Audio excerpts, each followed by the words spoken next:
Hello, my name is Andreas Grundtvig. I am a teacher, a presenter, and author, ELT author based in northern Germany in Hamburg. And today I'm going to be speaking about my topic, my passion, which is pragmatics, and also the role of context in our teaching. Don't forget about the context, saving your students from pragmatic failure. What does pragmatic failure mean? This is what we'll be looking at today in the study of pragmatics. But first of all, I would like you just to have a think for a moment about language. Language, this word that we use all the time. We are language teachers. What does language mean? What is the purpose of language? Here is a definition from David Crystal. David Crystal says language is a systematic, conventional use of sounds, signs, or written symbols in a human society for communication and self-expression. How similar is this definition to yours? The thing that jumps out to me is sounds and signs. Before we go on to talk about pragmatics, I'd like to show you a picture of my dog. Here is my dog. My dog is sitting next to a sandwich. This is in Lithuania in the summertime. The dog is at a party, it's a family party. And what you can't see in the photo is a child. The child is about 3 years old, is only just getting to grips with speaking, and he has put his sandwich down next to the dog, which is not a clever thing to do. The dog looks around, checks that everybody is busy doing something else and not paying any attention to what's going on, and the dog eats the sandwich. The child is horrified, and the child calls out to his mother, Mama, ow, ow, nyam, nyam. Now, how good is your Lithuanian? Can you understand what the child said? I think so. Ow, ow, meaning woof, woof, and nyam, nyam, meaning the tasty thing that the child had has disappeared. I think there is no confusion about what has just happened. The dog does its best to look innocent, but doesn't really succeed. Everybody understands that the sandwich is gone. The dog has eaten the poor child's sandwich. Now, is this the purpose of language? Is this what we have language for? Just to communicate a message and have that message understood by the hearer? I think not. Here's another definition of language, this time from a cooperation between Oxford Dictionaries and dictionary.com. It's a new idea, it's a new website, it's called Lexico. And Lexico defines language as the principal method of human communication consisting of words used in a structured and conventional way and conveyed by speech, writing, or gesture. Now, I tell people that I speak 8 languages. People ask me where I'm from, and the next question is usually, so what language do you speak? And I tell them 8. But then I'm always hit by a sense of guilt afterwards, where I quietly question myself, do I speak 8 languages? At the age of 5, I could speak 2 languages. At least my mother spoke Norwegian to me. I was living in Sweden. My father was Danish. So I was being exposed to 2 or maybe 3 languages. And then we all decided to go and live in the UK, which meant that I had to learn English very quickly. Now, with these languages, I'm pretty confident. The others that have come later, I've had to learn. And in learning, I have tried to use the resources that were available to me at the time.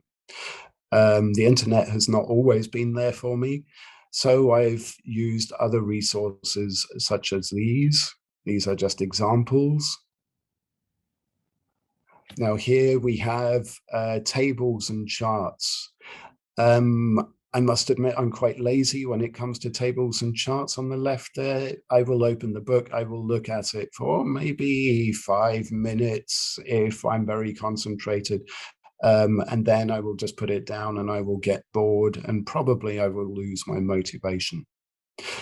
In the middle, we've got a series, a very popular series by Hugo Publishers, where you can learn any language in 3 months. And again, they give you lots of phrases and things, which is a little bit more interesting, but the texts are never really that appealing. And I might get halfway through the book and lose interest. Over on the right is phrase books. Phrase books are great. They provide you with the phrase that you want to use for a situation. And dictionaries, which describe what's going on with the language and the words that we can use. At the bottom, we've got a verb table. Maybe you've seen some of these. These are quite fun. You can play around with them, but do we really use them?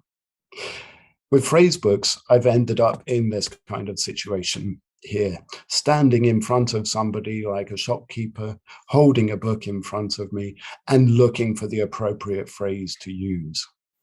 The problem with phrase books is that they don't provide you with the appropriate phrase for the time, or you get the phrase and then the shopkeeper answers and you're lost and you don't know how to keep that conversation going. You might end up saying something totally out of order, out of place. Like in this Monty Python sketch, the speaker says, oops, sorry, my hovercraft is full of eels. Okay, now when we go back to learning a language, any new language, the first word that we'll probably find in a phrase book or any book is then the word hello.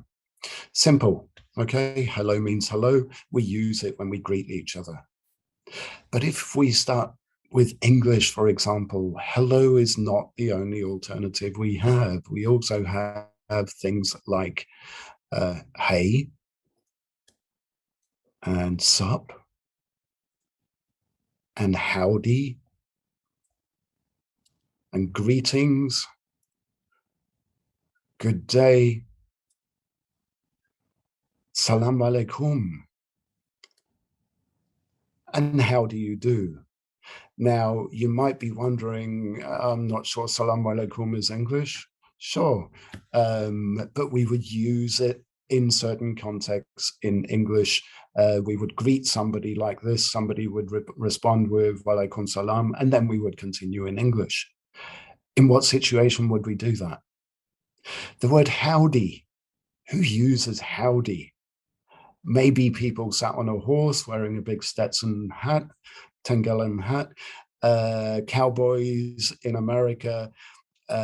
Who else would use howdy? Maybe somebody having fun, but they wouldn't usually. It's not something we would normally say. But the point is, it still exists. Hey and sup. I get emails that say, hey, teacher, or sup, Mr. G. They call me Mr. G. And as a teacher, I respond badly to that. I don't like being said, hey, to. That's just me. In one part of the world, people will meet each other on the street. One very small part of the world in the south of Spain, next to the south of Spain, a place called Gibraltar, where people speaking English will meet each other on the street and they will say goodbye as they meet, not as they say goodbye, but as they meet on the street. This is a direct translation of Spanish, where the word is adieu, which you would say to somebody that you do not intend to stop and speak to. So you will see people on the street, if you go there, passing each other all the time, saying goodbye. Okay, now the learner might respond with something that they've heard, like ahoy, and the communication breaks down, it's lost. This happens as well with other phrases. As we expand from hello, we go on to looking at other phrases where we would expect a certain response. So for example, are you okay? this is a question. You're asking somebody if they're okay. And you would expect an answer like a yes or a no, or I'm fine, thanks, something like that. This is what we would expect. Then you have a phrase like, could you lend me 10 euros? And again, this is a request. And somebody might respond with a yes or a no, or I'm sorry, I don't have any money on me. With a phrase like, it's your fault we're late. It's a direct accusation. It's your fault that we're late. And we might expect either, oh, I'm so sorry, yes, I agree, or no, it's not my fault. What are you talking about? So either with an accusation, there will be an acceptance, or a disagreement with that accusation. I think the earth is flat, somebody might say. How would the speaker, how would the hearer, the person that this is being said to, how would they respond? Probably with a disagreement, possibly an agreement. Sorry, have you got the time? You're asking somebody for help, asking somebody for information. Sorry, have you got the time? We would expect this person that is hearing this to either say, yes, actually, the time is now. Or they might say, sorry, I don't have a watch. No, I don't know the time either. And the last one is that I've got here for you is you need to get out more. This could be advice to somebody who spends all their time indoors, all their time in Zoom meetings, and you might say to them, you really need to get out more. And they would then accept that perhaps and say, yeah, sure, I think you got a point. Or they might take that personally, take it as criticism and say, no, I do actually get out. Now, in the title of my topic, I spoke about pragmatics. Do you remember that word? Pragmatic failure, pragmatic competence. What goes on with language is not just getting that message across. Pragmatics basically started with somebody called Grice. Back in the 1960s, Grice suggested that we are relevant, clear, that we do not lie, that we give the right information. This is an observation. And since then, 30, 40 years, people have argued with Grice and said, no, that's not actually what goes on. Okay. Now, looking at these phrases that we've got, hello, like I said earlier, is a greeting. But hello could also be as an unexpected response to hello. You could have something like, yes, yes, okay. When somebody perhaps is having difficulty, the hearer is having difficulty understanding, and the speaker says, hello, come on, hello. And the person who hears that then would say, yes, yes, okay. So that would be an unexpected answer. The same thing with, are you okay? I saw a student in my school some time ago, and I went up to him. He was sitting all on his own, and I said, are you okay? But he took that as slightly offensive, because he thought I was asking if he was okay in the head. And he answered, why do you ask? Okay, there's obviously a problem if you're asking me if I'm okay, which really caught me off guard. It's not what I expected. I expected a yes or a no, but I got a question back.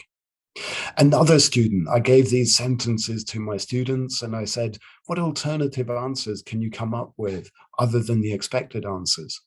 And I gave them, could you lend me 10 euros? And that student then suggested, do I look like your father? Okay, you're asking for somebody for 10 euros, could be a classmate, for example. Do I look like your father? It's not my problem. So we've got a question again being responded to by a question. From the beginning of the 2020s, our teaching took a sudden and abrupt turn where a lot of us went online. And suddenly a lot more of us are teaching online. And now we can say things, regardless of what anybody says, we can respond with you're on mute, meaning that we we can't hear the speaker. So whatever that speaker says doesn't matter anymore if we can't hear them, and we can answer with "you're on mute." Now, why do people have why do we have alternative responses to all of these statements, to all of the things that we say? For example, asking for information is not going to provide that information. If you're seeking agreement, you're not going to get agreement or disagreement. You might get another question. This is because we try with our speakers to find what we call common ground. We try to find things that we have in common with each other. When we meet people for the first time, one of the first questions that we will ask them is, where are you from? Not to intimidate them, but to try and identify with something that we both share, so that we can work on that and we can develop our communication. We can develop maybe how we communicate as well, by speaking about common interests. Now, here's a definition from Professor Norrick. He said, everyday conversation thrives on wordplay, sarcasm, anecdotes, and jokes. Certainly, these forms of humor enliven conversation, but they also help us to break the ice, fill uncomfortable pauses, negotiated requests for favors. I think that should be negotiate requests for favors, and build group solidarity. So there's something else going on with language rather than just communicating a message. We play with language. We try to make people like us with the things that we say and to connect with them.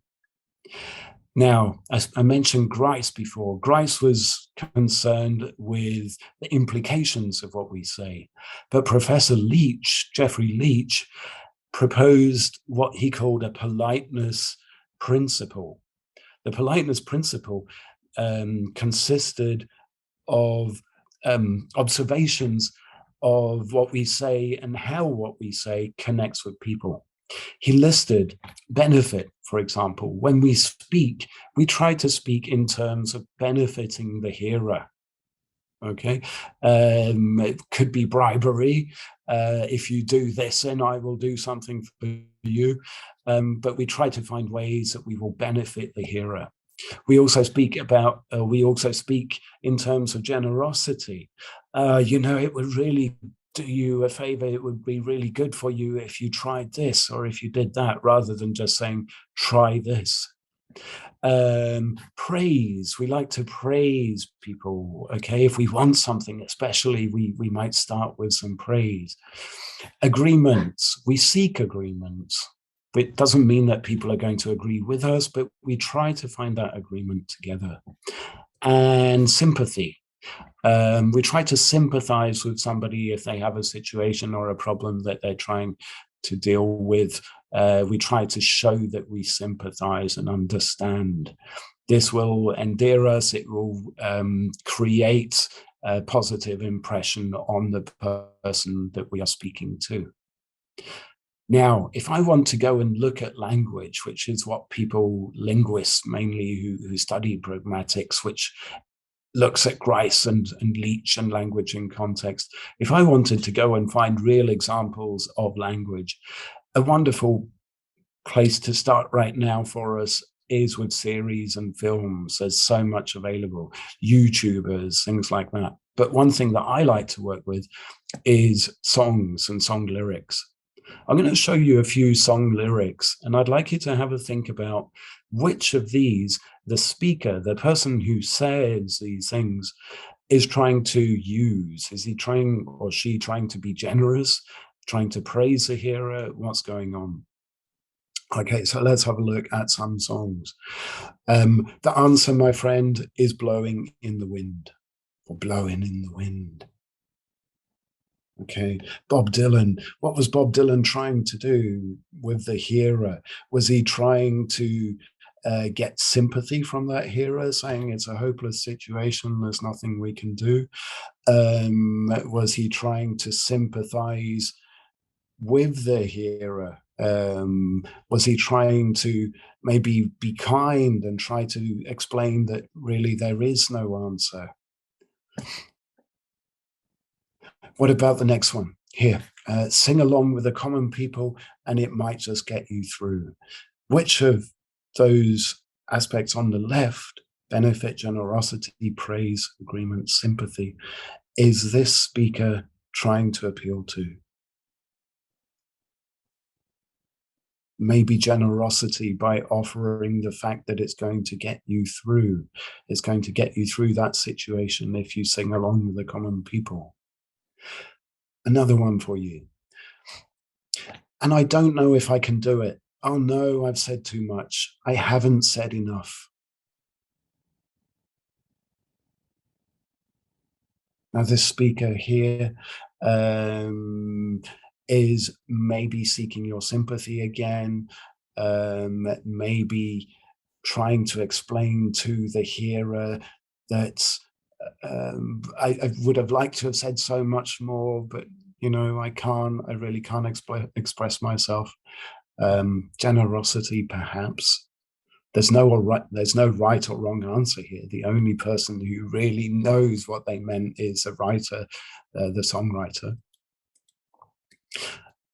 Okay. I'm addicted to you. Don't you know that you're toxic? I discussed this one with my students. I thought this was possibly praising somebody for being so addictive that it's toxic for me.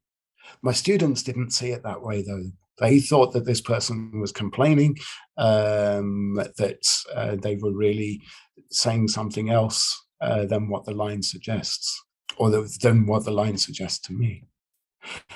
And the last one here, I swear I'm going to put you in a song that I write. Okay, is this generosity? Is it praising somebody for being worthy of coming into a song? It could be a threat. Taking all of these things into account, how we interpret what the singers say is all about context. Who says it? Who do they say it to? In what situation are they? Where are they? This kind of thing.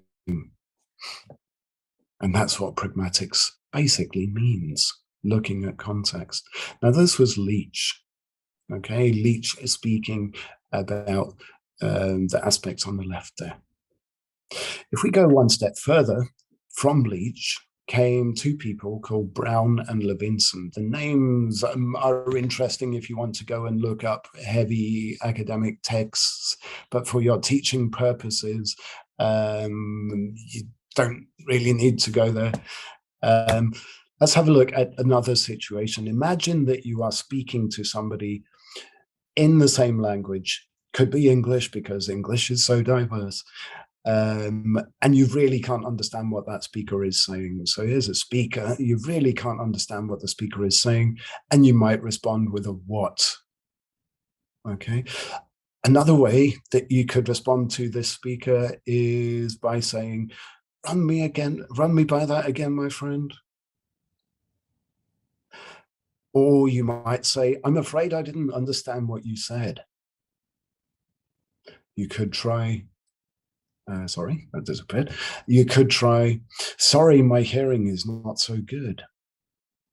Okay, or you might just avoid the situation altogether and not say anything, but hope that the speaker will eventually say something else that will make what he or she said before clearer.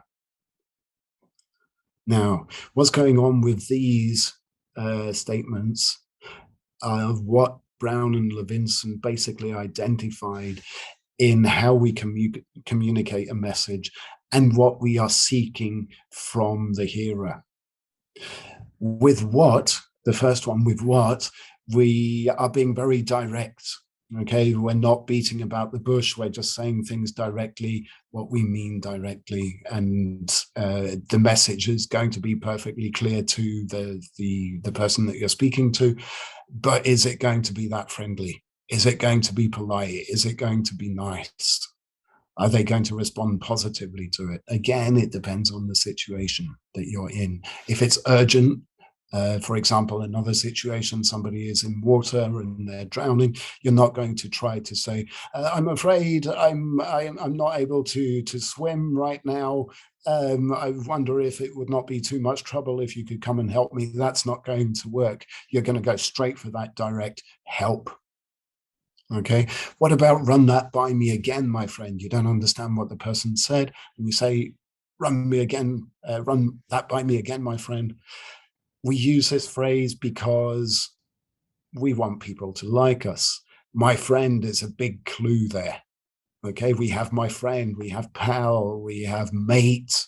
Australians use mate all the time because the speakers, they might not be aware of it, but they want to be liked by the others. They want to be together in something, in a situation. The next one, "I'm afraid I didn't understand what you said." You're kind of being more careful. You're avoiding saying something directly and you're protecting yourself, hopefully maintaining the respect of the hearer. Okay, so if you say, "I'm afraid I didn't understand," it's okay because you've already said you're afraid. Think about another situation. You're in a room where you want the window opened, and you say to the hearer, "I don't suppose we could open the window." If the hearer then responds with a no, that is fine because you've already said, "You don't suppose." You didn't suppose it to be the case. You're protecting yourself. With "sorry, my hearing is not so good," you're avoiding the situation altogether. Um, you don't want to say what the problem is, but you hope you're implying something that, and you hope that the hearer is going to realize, okay, this is a situation, I need to open the window or I need to repeat myself. This is what Brown and Levinson identified, and they called it, for example, they called this here, "run that by me again," positive politeness. Okay, again, it's not important to your students to know these terms. These are linguistic terms, but it is really interesting for your students to understand how these things work. Okay, run that by me again. You say because you want to be liked. The other one, "I'm afraid I didn't understand." You say because you want to be respected.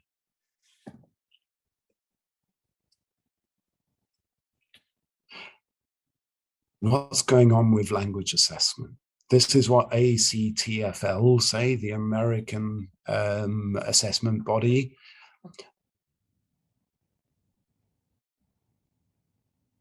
They are recognizing that there is now a need not just for grammar and vocabulary and pronunciation in language teaching, in language learning, but also recognizing the register, the styles, sophistication, subtlety. Nice word. What's going on over in Europe is very similar. The CEFR say that a proficient speaker should now understand extended speech even when it's not clearly structured and when relationships are only implied and not signaled explicitly. The difficulty that examination bodies have now is to include some way of testing explicitity, some way of testing context. What is right for the context? What is meant by the hearer? What is the impression made upon the hearer? What is meant by the speaker? What is the impression made on the hearer? This is now a big challenge for examination bodies. This is what I've tried to address in Facebook groups. I have a Facebook group called VUCA, ELT. If you would like to join that, just go and have a look, see what that's about. That looks at the future of teaching, the teaching in these times, in the new decade, when things go online and we have to deal with unexpected situations. I've also got the role of impoliteness in language education, another Facebook group, which is pretty popular, takes a look at impoliteness, how impoliteness doesn't always have to be impolite, but it can also be used in what we call mock impoliteness to bond with other people. We use impoliteness not just to offend, but also to bond with people with things like banter and things like that, saying what we don't really mean. Okay. The Bird is a Word is a website that I started. It's a blog, basically.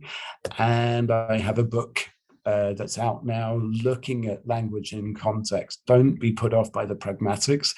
Pragmatics for clear communication.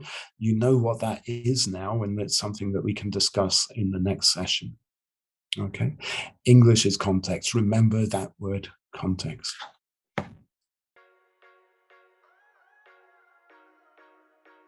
The purpose of language is much more than just getting your message, communicating a message from one person to from the speaker to the hearer. With language, we do so much more. The things that we say will help us to bond with the hearer. We try to endear the hearer. Language can also help us to maintain respect, to distance ourselves from a situation. There's so many more things that we are able to do with language. But the big question, I suppose, is what is language? Is it computer language? Is it programming language? Is that a language? What about the universal language? Just making sounds and pointing and gestures. I'm throwing that question back to you. You can introduce your students by telling them to maximize their exposure to language.